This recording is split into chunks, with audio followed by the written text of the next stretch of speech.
Well, hey everybody, and welcome back to Kiki's Kitchen. It is actually St. Patrick's Day. It is Sunday the 17th, and I'm wearing my shirt for the last time this year. It will be retired to the closet for another 365. So tonight, because we've already done our St. Patrick's Day dinner, twice actually, so tonight we are going in a different direction. I am making a stuffed pork loin.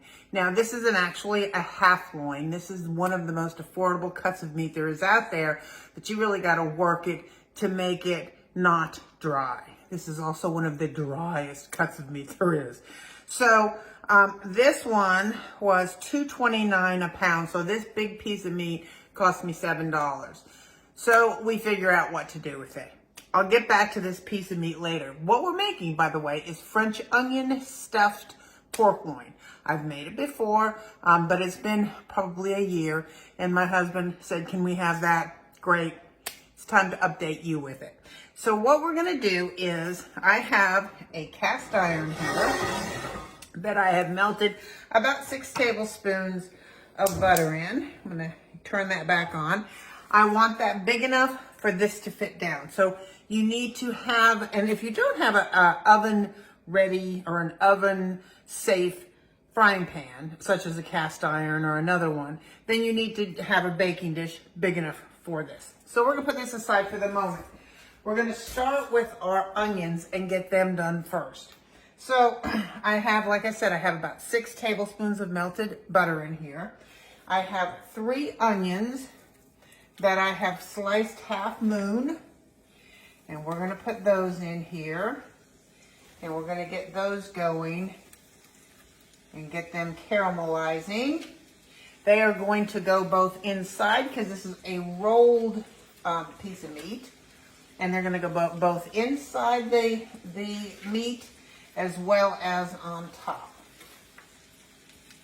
I made some gnocchi yesterday. I haven't posted that video yet. I am going to post it probably in the morning, just as I usually post my videos the next morning. And so I think I'm going to show you how to, because I'm going to have the gnocchi with this in a brown butter sage. So this may end up being a 2 for video, just depends. So let me get these in here. I'm just trying to separate them.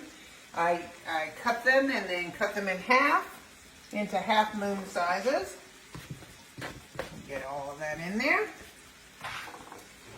Get my tongs so that I can toss them all around and make sure they all have a little butter flavor, butter coating on them, because we're going to season them.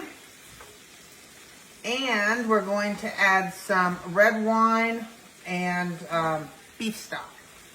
Now, if you don't do red wine, just do all beef stock. So we're going to get that going. To that, we're going to season them with kosher salt and pepper. What does this actually say? About a teaspoon of each.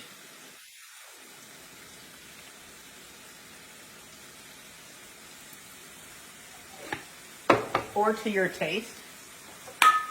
And then we're going to put about a teaspoon of oregano in here. Yes, I keep my oregano. Inevitably, someone will say, what was that your oregano was in? It is in a Sprite can. I just thought it was cute. I've kept it in there for years. Open that up with the heel of your hand. And let's toss them.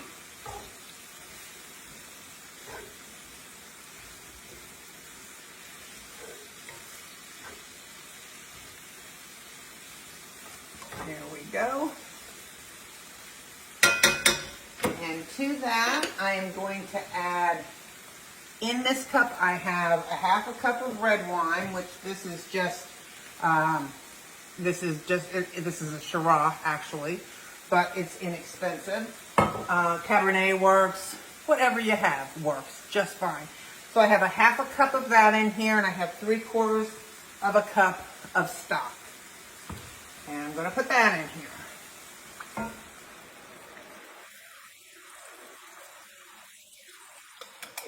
good stuff.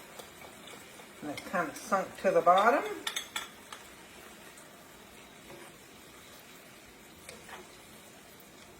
And I am just going to let those do their thing. So, I'm going to put you on pause for a second. I'm going to bring you over to the other side of the kitchen where we're going to get the meat prepared as that cooks. Hang in there. Okay, so we are on the other side of the kitchen and we're getting ready to prepare this meat. Now, this is what happens when you don't have a sharp knife. So, I'm telling you, a sharp knife or a dull knife will hurt you quicker than a sharp knife was. And my knife was just not sharp enough. I knew when I started. What I was doing was I was trimming the excess fat cap off of this meat. And I knew, but I didn't take the time. So take the time because I got a little boo-boo here. So what you want to do is we're going to cut this into a trifold and then we're going to pound it and that's going to tenderize it. Don't let this part intimidate you. It's really not hard. So what I want to do is I want to look at this, the thickness of the side of this meat into thirds.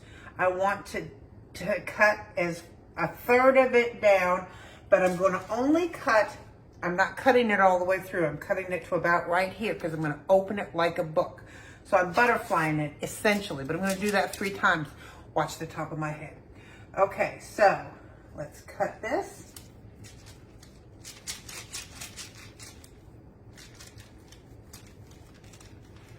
Go almost over, not quite.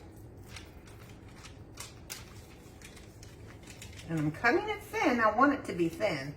But I did get it all the way through. Didn't want to do that, but it's okay. I will be able to take that because we're going to roll this. So I'm going to open it up like that.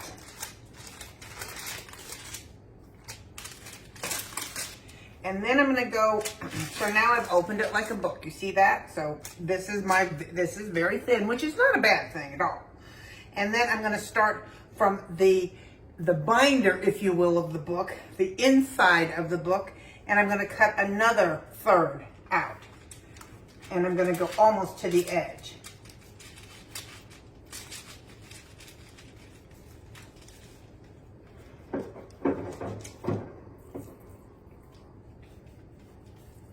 And open it like a book. So you see that I've cut this into a trifold, if you will.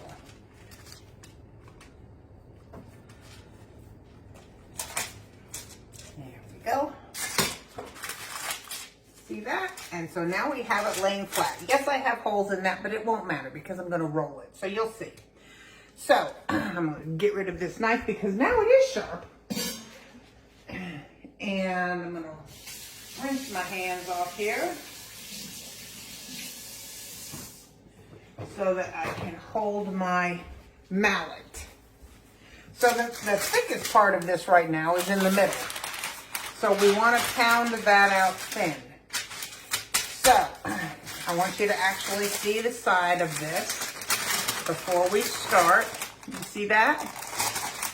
So this is pretty thin. Right here is my thickest part. That's what I'm going to concentrate on. But I'm going to pound the whole thing because that's how we tenderize it. So let me move my spices because I've got a piece of parchment below and a piece of parchment on top.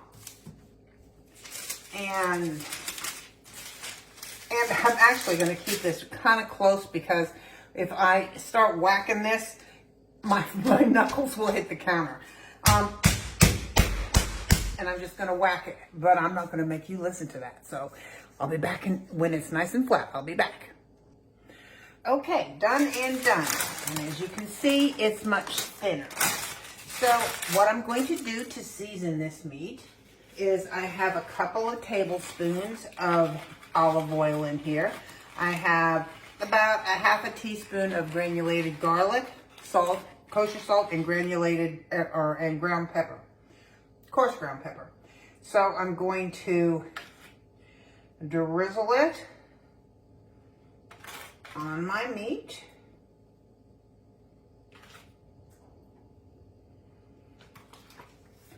Rub it all in. This is truly not hard and it is so worth it. It has steps, y'all. You got to look at something like this as, you know what? If you bought this in a restaurant. You pay some good money for this dish in a restaurant. And it is not hard. Do not let this intimidate you. It is a $7 piece of meat, and you can easily feed 6 people with it. If you're like me and you don't have 6 people, you can freeze it. So now what I'm doing is I'm turning it over, and I'm going to season this side. And where I had cut through here, I'm just kind of overlapping it. So no harm, no foul.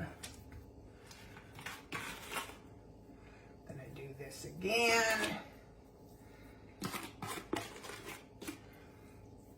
Get it all seasoned well.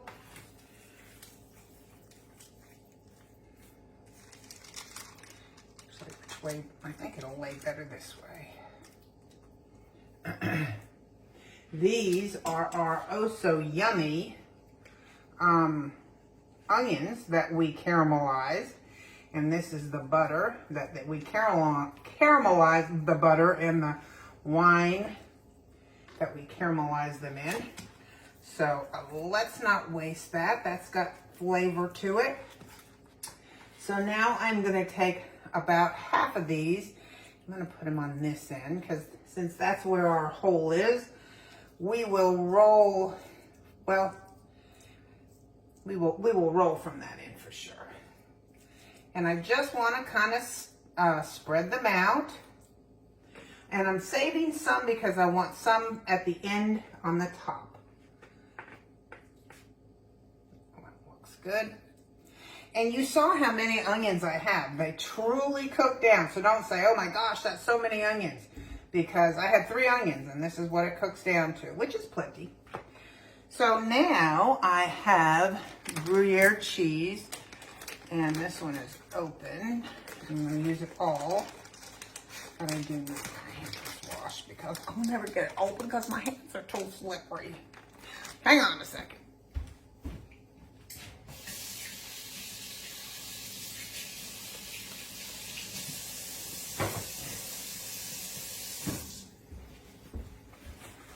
Like I said, this isn't hard. It just has a few steps. So don't let it intimidate you by any stretch. Okay.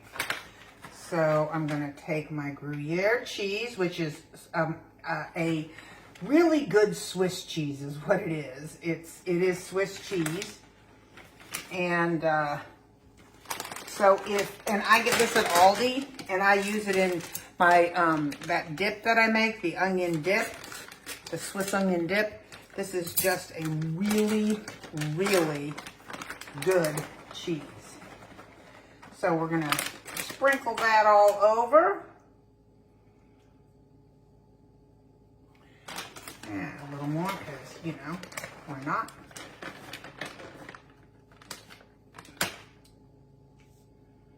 And now we're gonna roll it. Once we roll it, we are going to sear. I'm going to tie it up with some butcher's twine. Again, not a big deal. I get this. You can get it at Walmart. You can get it at the grocery store. You can get it about anywhere. So we're going to roll this up. See, there's our hole. It's okay because we're going to roll right over it. I'm kind of pushing my good stuff to the middle.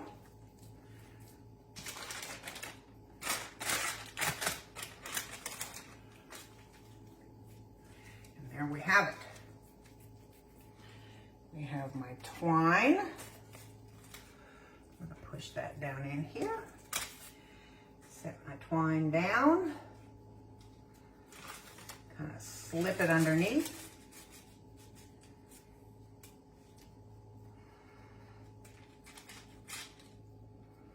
And yes, I'm using this whole thing of twine for all of you who are saying, oh my God, she's going to ruin it. She can't ever use it again. She touched it with pork. I know, I've seen this done a million times. Pull it. And bring this guy under.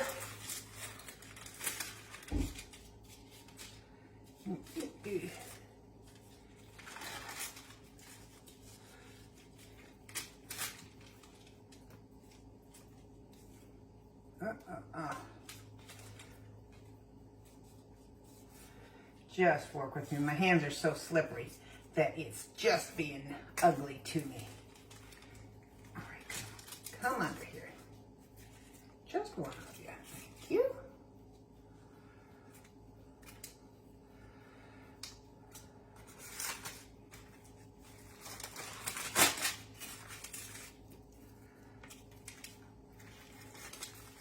Now, listen to all of my butcher friends out there who are watching me saying, what in the world is she doing? Just get it to where it closes. That's all I'm worried about. So I'm going to kind of put my ends in together and see if I can't close that up a little bit.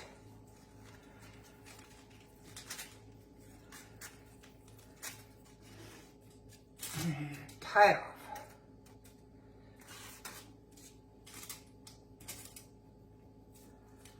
Oops, let's have you come up on this.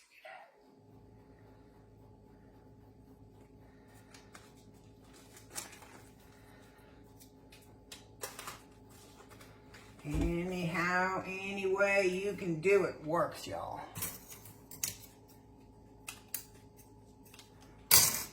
Especially when your hands are slippery. And I've got one end very short. It'll work though. Okay. So, I am going to meet you on the, I gotta wash my hands. I'm gonna meet you on the other side so we can put this in the, I gotta rinse these off before I even touch it. Hold on. I'm telling you, I was telling you, my kingdom for a cameraman.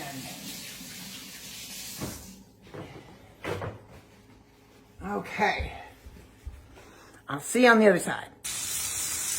Okay, I have it in my pan and I am searing off all sides of it. I've got my oven at 350. So I will come back to you once I've got all of the sides seared off. It will go into the oven at 350 for about 30 or 35 minutes. That's all it takes. So I'll be back to you as soon as I get this all browned off. Okay, so I have all my sides seared. So now I'm searing off my ends. So that's one.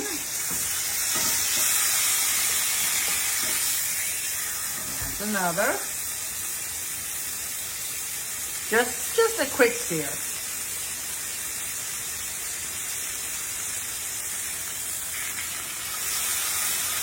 And now she's going to go in the oven. She's going to go in the oven.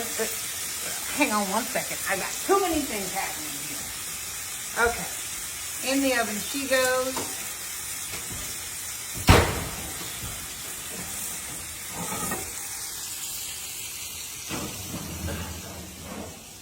There we go. It's really loud when it's going. So, in the oven it goes for 30 to 35 minutes. I'm going to set the timer actually for 30 minutes. And then we take it out and we take the rest of our caramelized onions and more Gruyere cheese and we put it back in there for about 7 more minutes. So all up it'll be in there about 42 minutes, which it's been seared. Remember, our meat is only that thick. We want to make sure our interior meat is cooked, which it will be. So I will be back to you shortly actually, because I'm going to show you what I have also going here. This is going to be a twofer.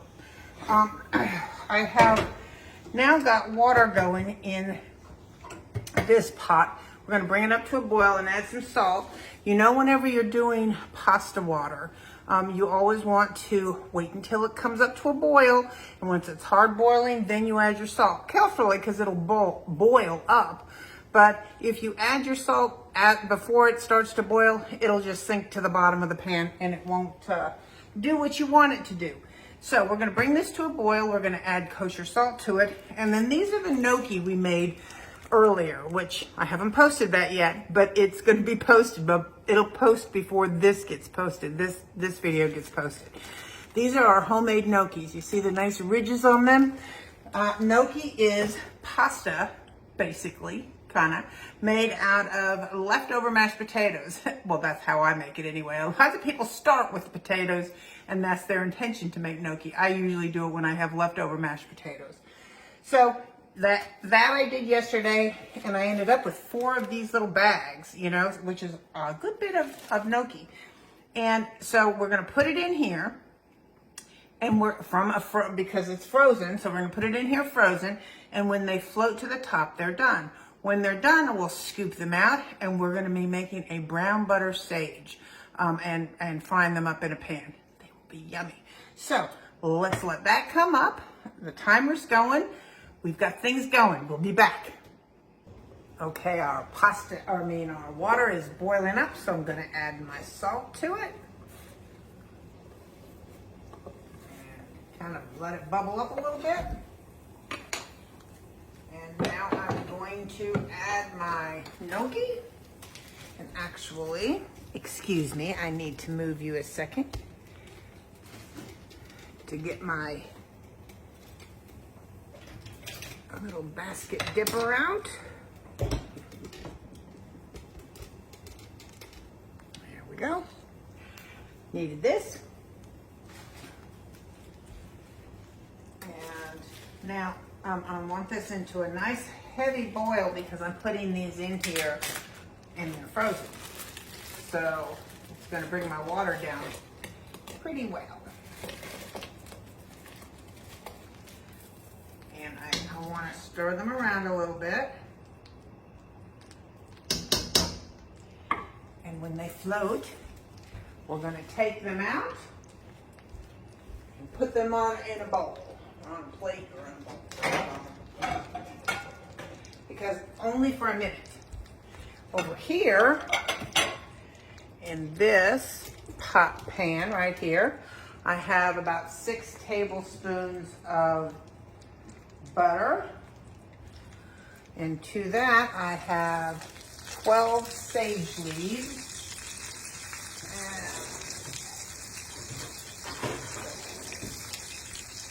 That I'm putting in there.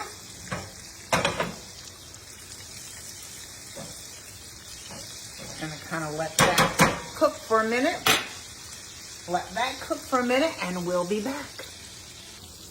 Okay, so I want you to see our gnocchi. It's starting to float. It's just that short a period of time.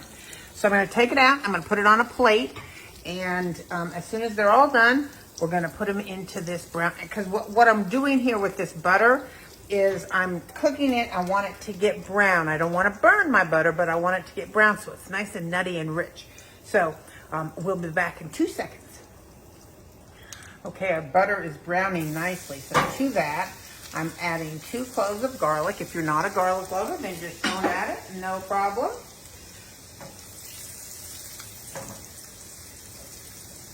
I'll let that toast up a minute. And I'm telling you, these sage leaves, and don't be afraid of them.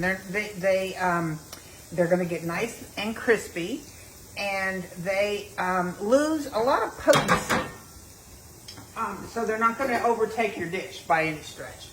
So let's get this gnocchi in here, because we wanna crisp it up now.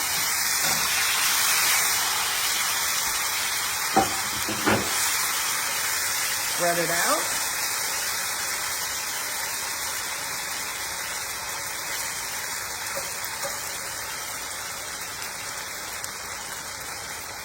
And we're gonna let this is so good. My sister and I used to call it nine gnocchi, because after we ate it, we wanted to go nine. I'm just flipping it around.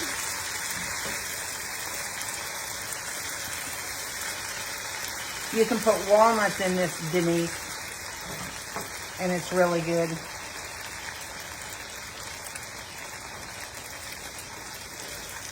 All right.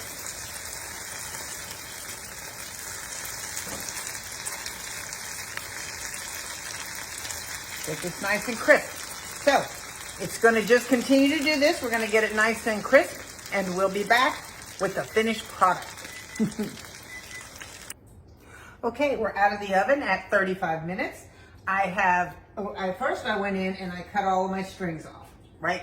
So there are my strings. Cut them off, pulled them out. Then I topped it with additional Gruyere cheese and the remainder of my caramelized onions. It's going to go back in the oven for another 7 minutes. And then it's going to be time to eat. Yay! So I'll see you in 7.